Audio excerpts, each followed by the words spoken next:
people here. Can you feel the energy? Well done. We needed this and we still need this. Well done.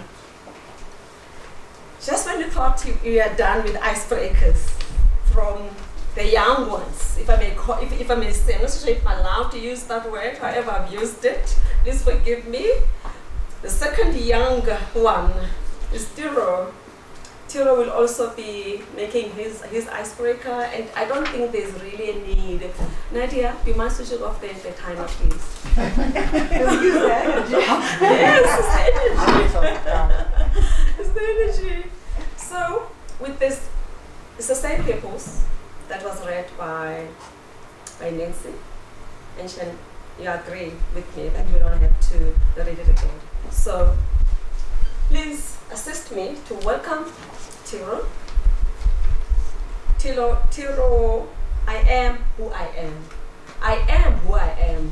Tiro!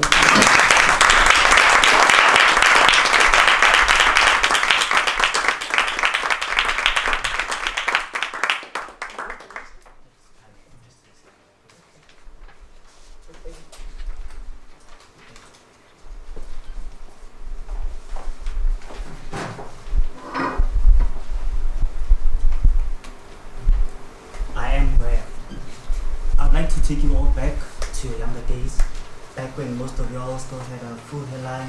You could run around, jump without breaking a bone.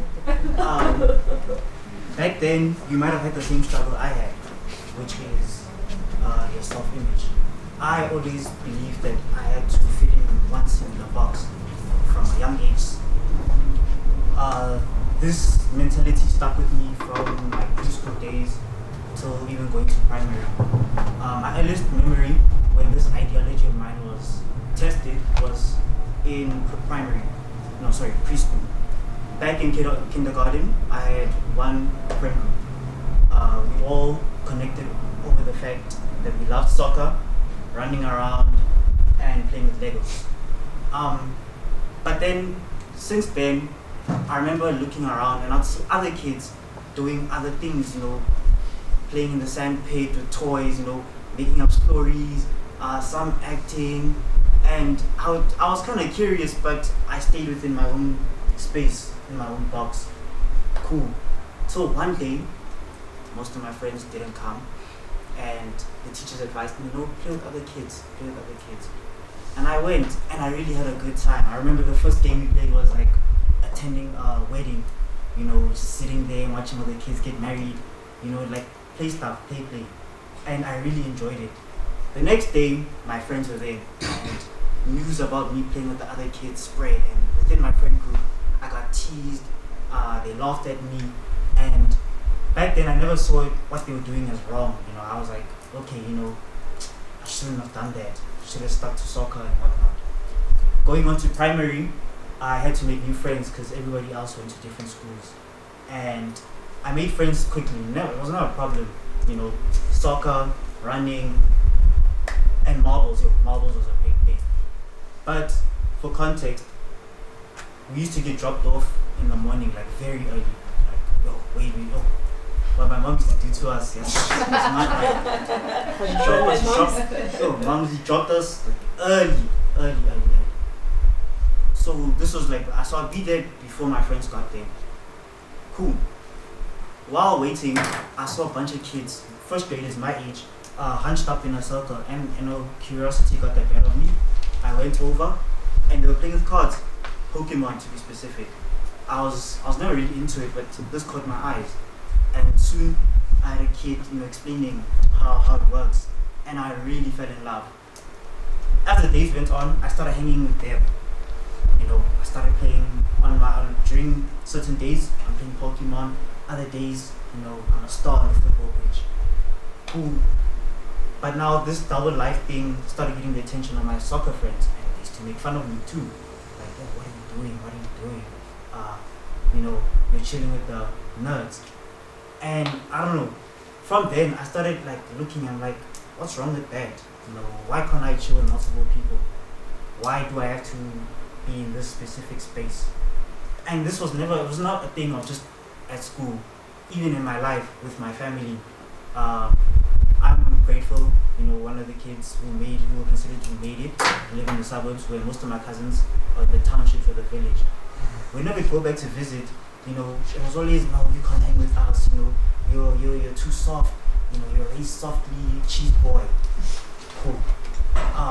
In the villages, one thing I used to love doing was jumping in the kraal and playing with the cows. No, you have to stay clean, you suburban boys can't get dirty. Okay, so I actually just sit there and watch them, herd the cows and just feel left out.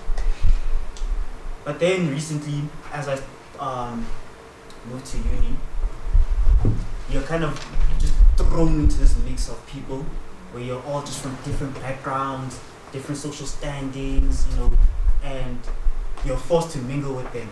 And I'm grateful for this opportunity because that's always what I've wanted to do. I didn't want to confine myself, or rather subconsciously, I guess. I didn't want to be labeled into one box. I wanted to chill with anyone I found interesting, anyone just doing new things, going out with Brian as he exposed, late nights. Sometimes I want to be indoors with the people that don't like going outdoors and do nerdy stuff with them too. So yes, basically what I'm saying, and what I've come to realize is that I am who I am. I'm a personal with multiple interests. I can chill with multiple people, one person, no matter your background. I like to learn about people. So confining myself is just something that was not for me. And I'm glad that I've taken this journey of learning. And thank you. Well done.